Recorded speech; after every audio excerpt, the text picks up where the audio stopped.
Welcome. All's quiet on the grand solar minimum front. Here's a picture of one of those survivalists in their bunker when they realize how much money they've wasted preparing for a grand solar minimum when it isn't going to happen.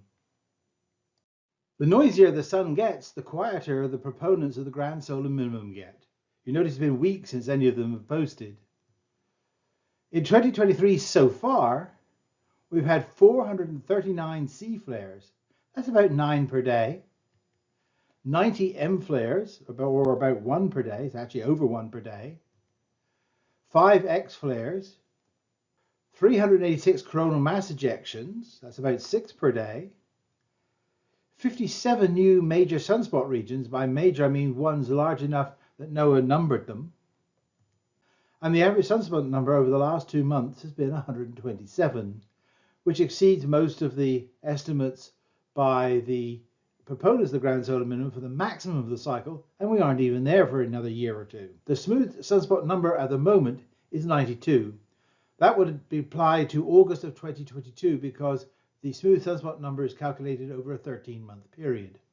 If that rate of increase that we're currently experiencing carries on to the present day, we'd be at 128.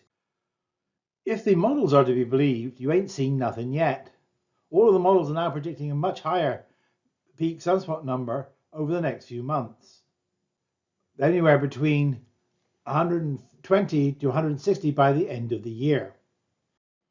So what can we conclude from all of this?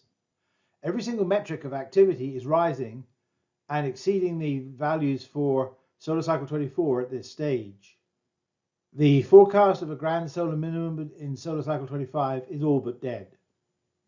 I predict that these advocates for the grand solar minimum are going to switch to grand solar minimum in solar cycle 26. Remember, we've been having this for 20 years now, so I think that's just as equally likely to be wrong. Or they're going to claim that GSM actually stands for grand solar maximum. If you want to get more reliable information about what's going on with the solar cycle, I suggest you stay with this channel.